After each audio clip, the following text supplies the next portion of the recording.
Good morning प्यारे बच्चों। तो आप सभी का स्वागत है the master stroke YouTube channel पर। और हम कर रहे हैं इस वीडियो में cover top 50 most important question answers for class 10th social science. और ये होगा इस वीडियो का पार्ट 3। तो चलिए करते हैं स्टार्ट। और यहाँ हम शुरू करने वाले हैं इतिहास यानी कि हिस्ट्री वाले पोर्शन को। क्वेश्चन नंबर 26, फ्रांसीसी लोगों के बीच सामूहिक पहचान की भावना बढ़ाने के लिए फ्रांसीसी क्रांतिकारी द्वारा शुरू किए गए विभिन्न तरीकों पर प्रकाश डालें। तो फ्रांस में कौन कौन से कदम उठाए गए जिससे कि वहाँ सामूहिक पहचान की भावना को बढ़ावा मिल सके। तो ये कदम कुछ थे, जैसे नंबर 1, राष्ट्रीय ध्वज। फ्रांस में एक तिरंगा जो था उसको राष्ट्रीय ध्वज घोषित कर दिया गया, जिसने शाही ध्वज का स्थान लिया। नंबर 2, राष्ट्रीय भाषा। फ्रेंच भाषा को फ्रांस में आम जनमानस की भाषा यानी कि राष्ट्रीय भाषा के तौर पर घोषित कर दिया गया। नंबर 3, संविधान। एक संविधान के तहत समान अधिकारों के विचार को बढ़ावा दिया गया। नंबर 4, राष्ट्रीय पर्व। राष्ट्र के नाम पर नए नए भजन गाए गए, शपथ ली गई और शहीदों को याद किया गया। नंबर 6, केंद्रीय प्रशासन। पूरे देश के लिए एक समान कानून बनाए गए। Number 7, estate general. Estate general का नाम बदलकर नेशनल असेंबली कर दिया गया। तो ये कुछ कदम थे जिन्होंने फ्रांस में सामूहिक राष्ट्रवाद की भावना को बढ़ावा दिया। क्वेश्चन नंबर 27, यूरोप में राष्ट्रवाद के उदय में जर्मनी व इटली के एकीकरण का योगदान बताएं। तो हमें इस क्वेश्चन में जर्मनी और इटली के एकीकरण की घटनाओं को लेते हुए यूरोप में राष्ट्रवाद की अवधारणा को समझाना है। तो यहाँ लिखा हुआ है कि इन देशों के एकीकरण से राष्ट्रीय पहचान को बढ़ावा मिला और अन्य देशों को भी एकीकृत होने के लिए प्रेरित किया गया। अगर बात करें जर्मनी की, तो जर्मनी के एकीकरण में ऑटो वन बिस्मार्क का बेहद अहम रोल रहा। ऑटो वन बिस्मार्क ने 3 युद्ध लड़े जिनके जरिए जर्मनी को एकीकृत किया गया, डेनमार्क, ऑस्ट्रिया और फ्रांस के खिलाफ। साथ ही साथ इन युद्धों की जीतने के बाद 1871 में वर्साय के आलीशान महल में एक मीटिंग हुई जिसमें राजा विलियम प्रथम को जर्मन सम्राट घोषित कर दिया गया। बिस्मार्क ने वास्तविक राजनीति का इस्तेमाल करके जर्मनी को एकीकृत किया। उन्होंने साझा भाषा, संस्कृति और इतिहास के आधार पर एकीकृत जर्मनी के विचार को बढ़ावा दिया। अब बात करते हैं इटली के एकीकरण की। नंबर 1, इटली के एकीकरण का नेतृत्व किया काउंट कैमिलो कावूर ने, जूसेप्पे मेत्सिनी और गैरिबोल्डी ने। इन्होंने अलग अलग राज्यों और क्षेत्रों को एकीकृत किया। 1861 में विभिन्न इतालवी राज्यों को इटली के साम्राज्य में शामिल करके एकीकृत कर दिया गया। तो ये क्वेश्चन बहुत इंपॉर्टेंट है, इसको आप दोबारा से देख लें और याद कर लें। क्वेश्चन नंबर 28, जर्मनी के एकीकरण पर एक संक्षिप्त नोट लिखें। तो इस क्वेश्चन का आंसर ऊपर वाले क्वेश्चन के आंसर में दिया हुआ है, ये देखिए। इसको आप दोबारा से पढ़ लेंगे ताकि अच्छे से आपको याद हो जाए। अथवा करके एक क्वेश्चन और आ सकता है मिलता जुलता, इटली के एकीकरण पर संक्षिप्त नोट लिखें। तो आप दोनों को अच्छे से पढ़ लें, इटली के एकीकरण और जर्मनी के एकीकरण की घटनाएं। इन दोनों में से एक आपको याद करना बहुत ज़रूरी है, क्योंकि 3 मार्क्स में इस तरह का क्वेश्चन आ सकता है। तो इटली के एकीकरण के लिए आप वापस ऊपर जाएंगे और यहाँ लिखा हुआ है इटली में एकीकरण कैसे हुआ। क्वेश्चन नंबर 29, राष्ट्रवाद से क्या अभिप्राय है। जैसे भारत में अंग्रेजों के खिलाफ राष्ट्रवाद देखा गया कि कैसे एक बड़ी आबादी अलग अलग राष्ट्रीय आंदोलन से जुड़ती चली गई। तो यहाँ पर यूरोप के संदर्भ में हमें लिखना है। तो यूरोप में राष्ट्रवाद के उदय के कई कारण रहे। नंबर 1, सामूहिक पहचान और साझा विरासत। 2, सांस्कृतिक विरासत। 3, स्वशासन और आज़ादी की आकांक्षाएं। 4, औद्योगिक क्रांति। 5, ज्ञानोदय के विचारों का प्रसार। 6, मध्यम वर्ग का उदय। और 7, सामंती ढांचे से असंतुष्टि। तो मैंने यहाँ पर केवल पॉइंट यहाँ पर मेंशन किए हैं, तो आप ध्यान से इनको पढ़ लेंगे।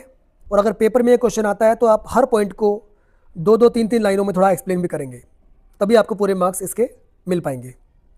क्वेश्चन नंबर 30, सत्याग्रह का क्या अर्थ है? महात्मा गांधी द्वारा चलाए गए किन्हीं 3 सत्याग्रहों का वर्णन करें। तो सत्याग्रह महात्मा गांधी के सभी आंदोलनों का एक मूल तत्व या मूल सिद्धांत। वास्तव में सत्याग्रह का अर्थ होता है सत्य की मांग करना और सत्य की शक्ति पर आग्रह करना। और महात्मा गांधी ने ब्रिटिश शासन के खिलाफ अपने संघर्षों में सत्याग्रह का प्रयोग किया था। अगर देखा जाए तो महात्मा गांधी ने भारत में कई सारे आंदोलन चलाए और सभी आंदोलन सत्याग्रह पे आधारित थे, जिसमें महात्मा गांधी को सफलता भी हासिल हुई और पूरे देश में महात्मा गांधी को एक लोकप्रियता भी मिली। अगर देखा जाए महात्मा गांधी ने जो भारत में सत्याग्रह चलाए उनमें विशेष तौर पर चंपारण 1917 जो बिहार के नील के किसानों के समर्थन में किया गया, खेड़ा सत्याग्रह 1918 जो गुजरात के खेड़ा इलाके में जो किसान भारी कर्जे से लगान से परेशान थे उनके समर्थन में किया गया, अहमदाबाद मिल सत्याग्रह गुजरात के अहमदाबाद में ही जो सूती कपड़ा मिल में काम करने वाले कर्मचारी थे उनके समर्थन में किया गया, और नमक सत्याग्रह जो 1930 में किया गया दांडी नामक स्थान पर। इन सभी आंदोलनों में महात्मा गांधी जी के सत्याग्रह की जीत हुई और पूरे देश में महात्मा गांधी की छवि जो थी वो एक राष्ट्रीय नेता की बनती चली गई। तो आप सभी इन आंदोलनों के बारे में थोड़ा थोड़ा पढ़ लेंगे और याद कर लेंगे। इसी में एक क्वेश्चन और दिया गया है अथवा करके, मिलता जुलता क्वेश्चन है, असहयोग आंदोलन सविनय अवज्ञा आंदोलन से कैसे भिन्न था? ये बहुत इंपॉर्टेंट क्वेश्चन है। आंदोलन में महिलाओं की भूमिका का विश्लेषण कीजिए।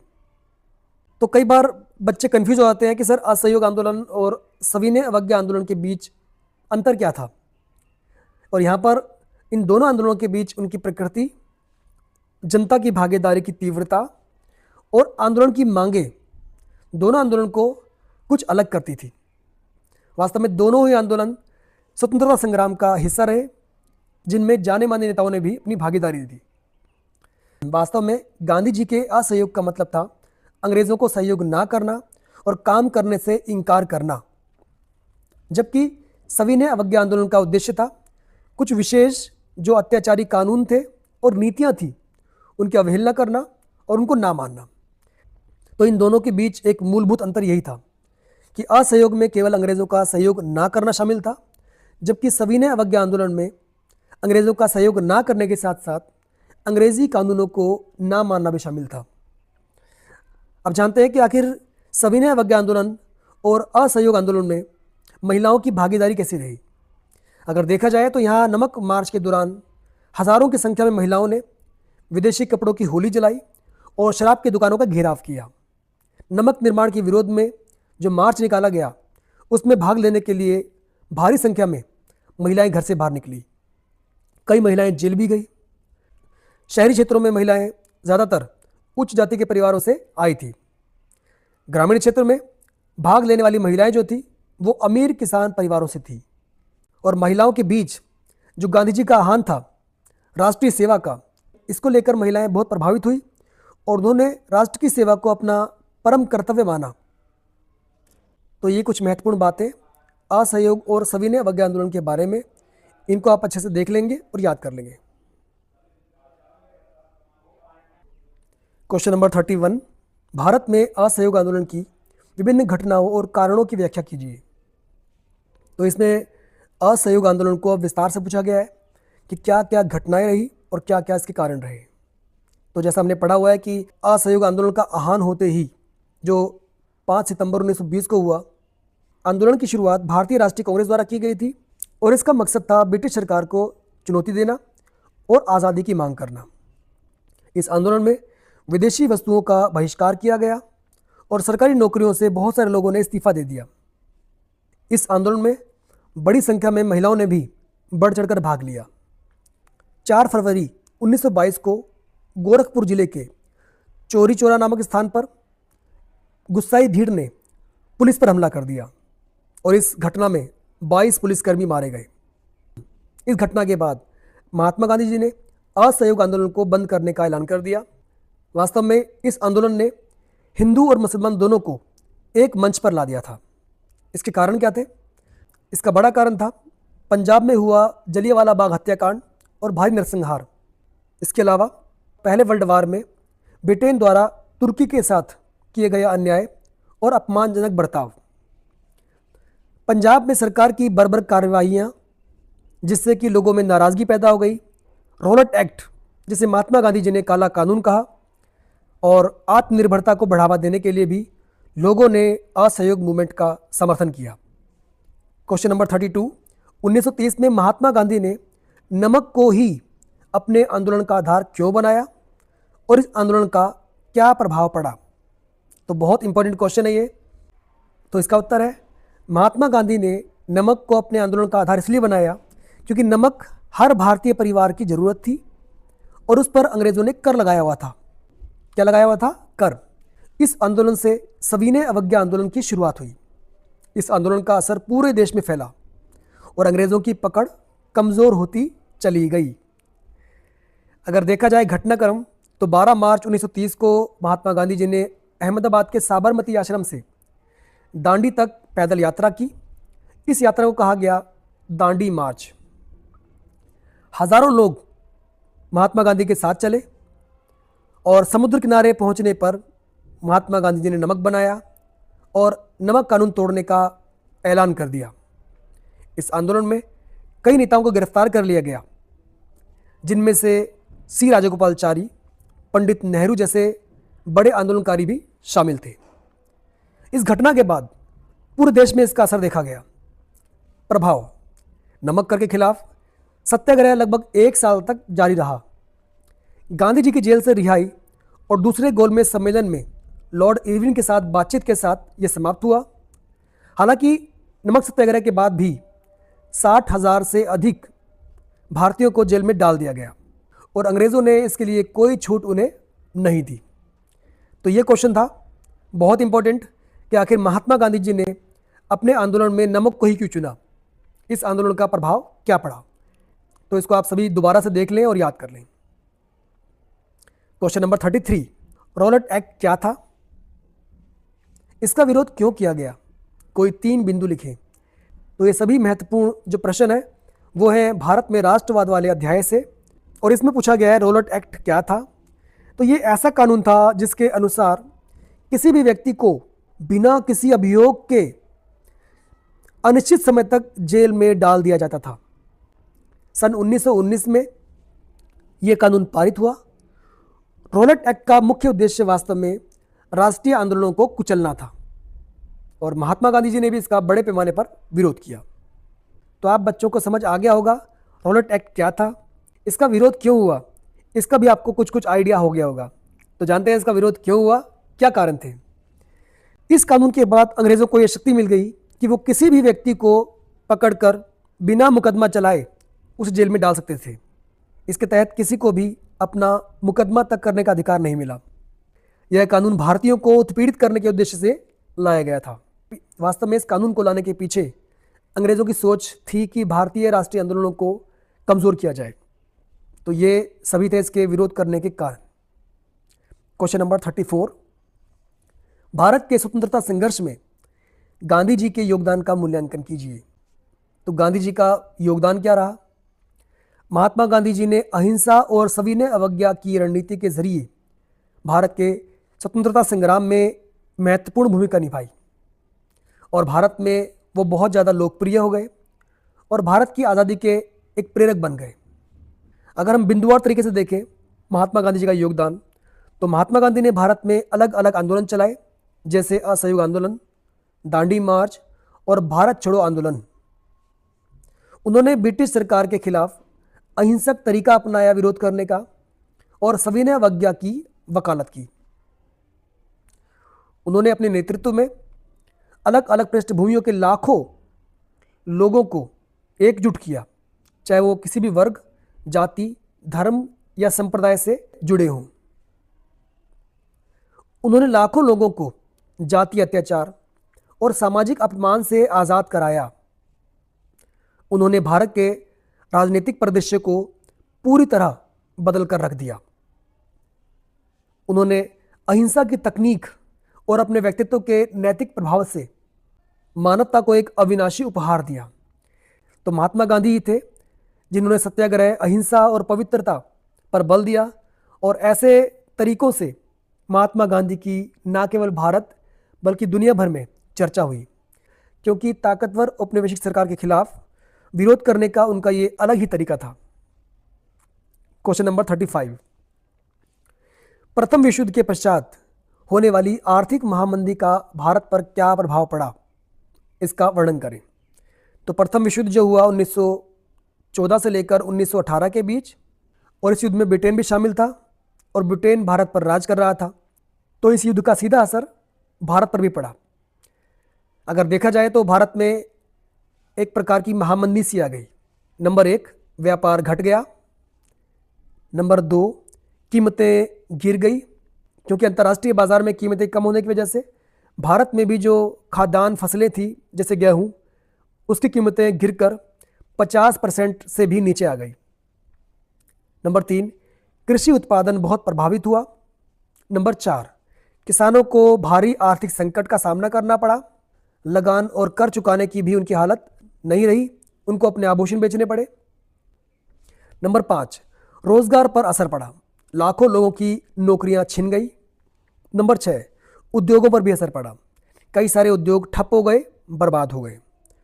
तो प्रथम विश्व युद्ध के बाद भारत पर इसका गहरा असर पड़ा और इसे कहा गया महामंदी, यानी कि द ग्रेट डिप्रेशन। हमारा अगला क्वेश्चन जो है वो इससे मिलता जुलता है, इसलिए इसको अथवा में दिया गया है। महामंदी से क्या आशय है, इसके मुख्य 2 कारण तथा प्रभाव भी लिखें। तो महामंदी, जिसके बारे में ऊपर हमने चर्चा की, तो वास्तव में अगर देखा जाए तो देश की आर्थिक स्थिति बहुत खराब हो जाती है, उत्पादन में भारी कमी आ जाती है और लोगों की आय घट जाती है। 1929 में अमेरिका में आई एक ऐसी आर्थिक महामंदी ने पूरी दुनिया को प्रभावित किया। इसे 20वीं सदी की अब तक की सबसे बुरी मंदी माना जाता है। और महामंदी के कई कारण हो सकते हैं, जैसे शेयर बाजार में गिरावट, कृषि क्षेत्र में बहुत ज़्यादा उत्पादन, बैंकों का बंद हो जाना, बेरोजगारी और विदेशों से कर्ज लेना। ये कुछ महामंदी के प्रमुख कारण। अब महामंदी का प्रभाव क्या पड़ता है, हमने भारत के संदर्भ में ऊपर पढ़ा। इससे लोगों की क्रय शक्ति में कमी आई, यानी कि खर्च करने की क्षमता। कारखाने बंद होने लगे, बेरोजगारी बढ़ गई, कंपनियों को अपने संचालन को वित्त पोषित करना बहुत मुश्किल हो गया, संभालना मुश्किल हो गया। तो ये क्वेश्चन था महामंदी से संबंधित, जिसको आप दोबारा से देख लें और याद कर लें। क्वेश्चन नंबर 36, विश्व अर्थव्यवस्था क्या है, इसमें तकनीकी क्षेत्र की क्या भूमिका रही। तो प्यारे बच्चों, विज्ञान के इस दौर में दुनिया सिमटकर छोटी सी हो गई है और ग्लोबलाइजेशन यानी कि वैश्वीकरण के दौर में आज हम दुनिया के अलग अलग देशों से जुड़ गए हैं। तो इससे कहीं ना कहीं दुनिया भर में एक विश्व अर्थव्यवस्था का निर्माण हुआ है। तो विभिन्न देशों के बीच होने वाली आर्थिक गतिविधियों को विश्व अर्थव्यवस्था कहते हैं और यह एक वैश्विक आर्थिक प्रणाली है। इसमें उत्पादन, उपभोग, वित्तीय लेन देन और व्यापार जैसी सभी गतिविधियां शामिल होती हैं। अगर बात की जाए तकनीक की, तो तकनीकी क्षेत्र से वैश्वीकरण या वैश्विक अर्थव्यवस्था को बहुत मजबूती मिली है।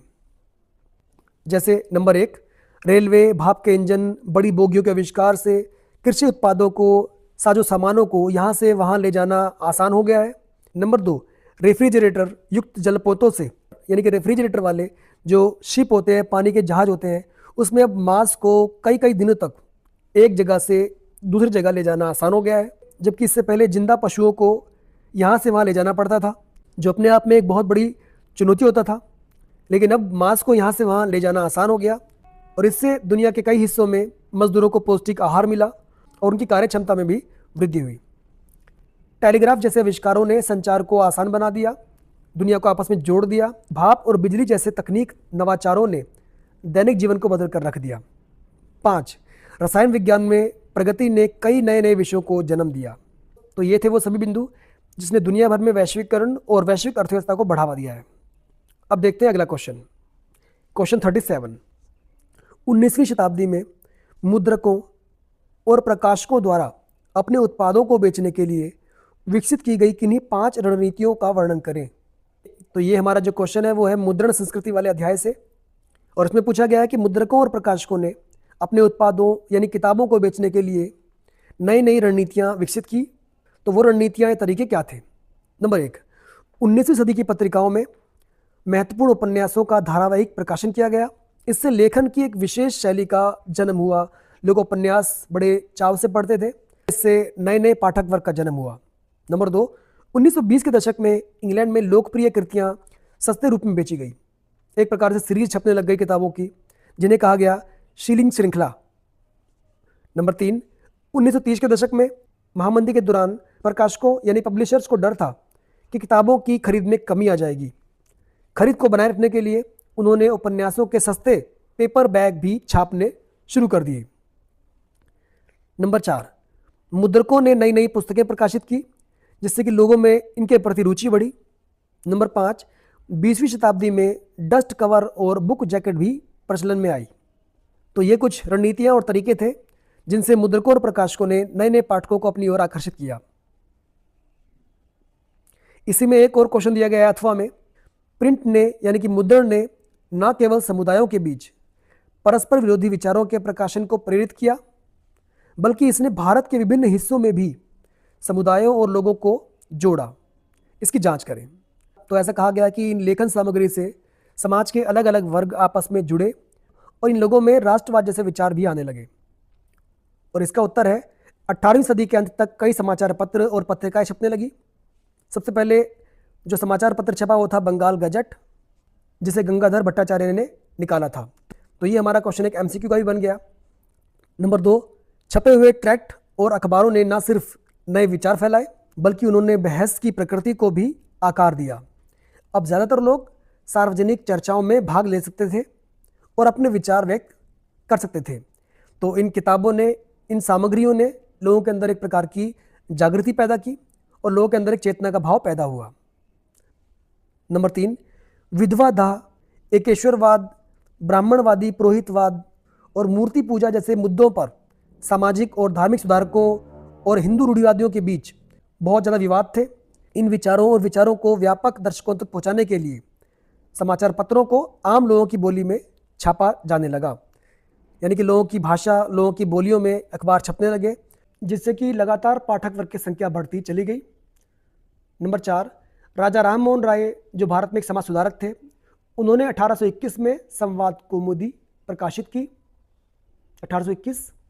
और हिंदू रूढ़िवादियों ने उनके विचारों का विरोध करने के लिए समाचार चंद्रिका का गठन किया। 2 फारसी अखबार, जामे जहानामा और शमसुल अखबार भी प्रकाशित हुए।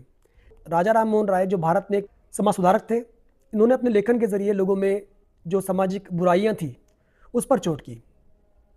नंबर 5, मुस्लिम राजवंशों के पतन के बाद उलेमाओं को डर था कि औपनिवेशिक शासक मुस्लिम पर्सनल लॉ में बदलाव कर देंगे। इसका मुकाबला करने के लिए उन्होंने पवित्र ग्रंथों के फारसी और उर्दू अनुवाद प्रकाशित किए और धार्मिक समाचार पत्र भी छापे। नंबर 6, समाचार पत्रों और पत्रिकाओं ने न केवल परस्पर विरोधी विचारों को प्रकाशित करने में मदद की, बल्कि भारत के विभिन्न भागों में लोगों और समुदायों को आपस में जोड़ने का भी काम किया। समाचार पत्रों ने समाचारों को एक स्थान से दूसरे स्थान तक पहुंचाया, जिससे अखिल भारतीय पहचान बनी। तो इन किताबों ने, इन लेखन सामग्रियों ने अलग अलग वर्गों को, समुदायों को आपस में जोड़ने का काम भी किया और लोगों में एक प्रकार की जागृति भी पैदा की। क्वेश्चन नंबर 38, ब्रेटन वुड्स समझौता क्या था, इसका मुख्य उद्देश्य क्या थे, विस्तार पूर्वक वर्णन करें। तो उत्तर है, ब्रेटन वुड्स समझौता जो था वो 1944 में हुआ, अमेरिका के न्यू हैम्पशायर शहर में, और इसका मकसद था अंतर्राष्ट्रीय स्तर पर आर्थिक स्थिरता और पूर्ण रोजगार को बढ़ावा देना। इस समझौते के तहत राष्ट्रीय मुद्राओं और मौद्रिक व्यवस्थाओं का अंतर्राष्ट्रीयकरण किया गया। ब्रेटन वुड्स के मुख्य उद्देश्य क्या थे, जो हमने पढ़ा ऊपर अभी, अंतर्राष्ट्रीय व्यापार में स्थिरता लाना, औद्योगिक दुनिया में आर्थिक स्थिरता बनाए रखना, पूर्ण रोजगार हासिल करना, निष्पक्ष और मुक्त वैश्विक व्यापार को प्रोत्साहित करना। तो ये ब्रेटन वुड्स समझौते के मुख्य उद्देश्य, आप इनको याद कर लेंगे। ब्रेटन वुड्स जो समझौता हुआ था, इसके तहत 2 संस्थाओं की स्थापना हुई। एक अंतर्राष्ट्रीय मुद्रा कोष जिसे बोलते हैं IMF, और दूसरा विश्व बैंक यानी कि वर्ल्ड बैंक। ये कुछ प्रमुख बातें जो ब्रेटन वुड्स समझौते की रही, इन्हें आप अच्छे से पढ़ लेंगे, क्योंकि बेटा ये क्वेश्चन भी बहुत इंपॉर्टेंट है। आप इस वीडियो को पॉज करके अच्छे से पढ़ लें, स्क्रीनशॉट ले लें, ताकि आपकी तैयारी अच्छे से हो सके। क्वेश्चन नंबर 39, भारतीय स्वतंत्रता आंदोलन में लोक कथाओं, गीतों, चित्रों व प्रतीकों की भूमिका का विश्लेषण कीजिए। ये क्वेश्चन अक्सर बोर्ड परीक्षाओं में आता रहता है और इसीलिए काफ़ी इंपॉर्टेंट है। तो भारत के स्वतंत्रता आंदोलनों में चाहे वो लोक कथाएँ हो, गीत हो, किस्से हो, कहानियाँ हो, प्रतीक हो, तस्वीरें हों, उन सभी का विशेष महत्व रहा, क्योंकि इससे लोगों के अंदर राष्ट्रवाद की भावना पैदा हुई और लोगों के अंदर आत्मविश्वास बढ़ता चला गया। कैसे अलग अलग चित्र, तस्वीरें और गीत, किस्से, उनसे भारत के लोगों के अंदर राष्ट्रवाद के जो विचार थे वो पैदा हुए। भारत को एक भारत माता की तस्वीर के रूप में, एक छवि के रूप में दिखाया गया। साथ ही साथ वंदे मातरम, इंकलाब जिंदाबाद जैसे नारे गढ़े गए। तो अपने आप में इन चित्रों का, लोक कथाओं का, गीतों का विशेष योगदान रहा भारत में राष्ट्रवाद को साकार करने में और इन आंदोलनों को आगे बढ़ाने में। यहाँ पर लिखा भी हुआ है, भारत माता की पहचान दृश्य रूप में प्रस्तुत की गई। यानी कि भारत में जो लोग शिक्षित भी नहीं थे, अब उनके मन में भी एक प्रकार का एक भाव पैदा हो गया कि हाँ, ये हमारी भारत माता है और इस पर कोई और देश राज कर रहा है और यहाँ अत्याचार कर रहे हैं। तो उनके मन में भी राष्ट्रवाद की जो लहर थी वो बढ़ गई। नंबर 3, बंकिम चंद्र चट्टोपाध्याय ने सन 1870 में मातृभूमि की स्तुति में वंदे मातरम गीत लिखा और हमें मालूम भी है कि भारत के अलग अलग आंदोलन में वंदे मातरम गीत गाया गया और लोगों में जोश देखते ही बनता था। नंबर 4, राष्ट्रवाद का विचार भारतीय लोक कथाओं को पुनर्जीवित करके भी विकसित किया गया। भारत के गौरवशाली इतिहास को बयां किया गया, किससे कहानियां बताई गई, कविताएं लिखी गई, गीत गाए गए, तस्वीरें दिखाई गई, प्रतीक दिखाए गए, जिससे लोगों में राष्ट्रवाद की जो भावना थी वो लगातार बढ़ती चली गई। तो बेटा ये क्वेश्चन बहुत इंपॉर्टेंट है और लॉन्ग क्वेश्चंस जो होते हैं हमारे 5 नंबर वाले, उसमें ये आ सकता है। इसको आप अच्छे से इसको रिवाइज कर लें और याद कर लें। अब करेंगे हम शुरू अर्थशास्त्र यानी कि इकोनॉमिक्स, और हमारा क्वेश्चन है नंबर 40, मानव विकास सूचकांक को परिभाषित कीजिए। इसके विभिन्न घटक कौन कौन से हैं? तो मानव विकास सूचकांक, जिसको HDI भी बोलते हैं, यानी कि ह्यूमन डेवलपमेंट इंडेक्स, एक सांख्यिकीय उपकरण है, एक नंबर्स है, एक डेटा है, जिसके ज़रिए किसी देश की सामाजिक व आर्थिक उपलब्धियों को मापा जाता है। इस सूचकांक का उपयोग यह वर्गीकृत करने के लिए किया जाता है कि कोई देश विकसित, विकासशील या अविकसित देश है। तो दुनिया भर में जो अलग अलग देश हैं, उनके विकास और प्रगति के आधार पर उनको विकसित, विकासशील और अविकसित देशों की श्रेणी में बांटा गया है। और HDI यानी कि मानव विकास सूचकांक, इसको मापने का एक महत्वपूर्ण पैमाना है। इसके अलावा HDI यानी कि मानव विकास सूचकांक के तहत लोगों के जीवन की गुणवत्ता, यानी कि लोग जीवन कैसा जी रहे हैं, दुनिया भर में लोगों के जीवन की गुणवत्ता पर भी आंकड़े तैयार किए जाते हैं, जो कि दुनिया के अलग अलग देशों के बीच तुलना करने के लिए भी एक अच्छा तरीका है। तो HDI यानी कि ह्यूमन डेवलपमेंट इंडेक्स, मानव विकास सूचकांक के यहाँ पर 3 घटक हैं, 3 पहलू हैं। एक शिक्षा, ये आप अच्छे से पढ़ लेंगे। दूसरा, जन्म के समय जीवन प्रत्याशा। और तीसरा, प्रति व्यक्ति सकल राष्ट्रीय आय। तो ये सभी मानव विकास सूचकांक के महत्वपूर्ण घटक हैं या बिंदु हैं। इसी में एक क्वेश्चन और दिया गया है जो कि मिलता जुलता क्वेश्चन है, जिसको मैंने अथवा करके यहाँ लिखा हुआ है। विकास की अवधारणा क्या है? सामान्यतः इसमें किन किन घटकों को शामिल किया जाता है? और इसका आंसर है, विकास का मतलब है लोगों के जीवन और समाज में सुधार होना। यह एक निरंतर चलने वाली प्रक्रिया है जो हमारे जन्म से ही शुरू हो जाती है। तो विकास की जो अवधारणा है उसके कई सारे घटक हैं जिसके आधार पर इसको मापा जा सकता है, जैसे आर्थिक विकास, पर्यावरणीय विकास, सामाजिक विकास, राजनीतिक विकास, प्रशासनिक कुशलता का होना, स्थिरता का होना, उचित सांस्कृतिक और नियोजन व्यवस्था, जन सहभागिता, सुदृढ़ आर्थिक नीति और अनुकूल आर्थिक, सामाजिक, राजनीतिक पर्यावरण। तो अगर ये क्वेश्चन 5 मार्क्स में आता है, यानी कि लॉन्ग क्वेश्चन में आता है, तो आपको इन सभी घटकों के बारे में थोड़ा थोड़ा एक्सप्लेन करना होगा, तभी आपको इसके पूरे मार्क्स मिलेंगे। यहाँ पर कई सारे घटक दिए हुए हैं, तो अगर ये क्वेश्चन 5 नंबर का आता है तो आपको इनमें से कोई 5 घटकों के बारे में 2-2, 3-3 लाइनों में समझाना होगा, जिससे कि आपको जो पूरे मार्क्स है क्वेश्चन के वो मिल सके। तो अब तक हमने top 50 most important question answers की सीरीज़ के 40 क्वेश्चन आंसर्स फिनिश कर दिए हैं। ये सभी बहुत इंपॉर्टेंट हैं, आप दोबारा से इनको देख लेंगे, याद कर लेंगे, जिससे कि आप अपने पेपर में अच्छा स्कोर कर सकें। मिलते हैं आपसे अगली वीडियो में।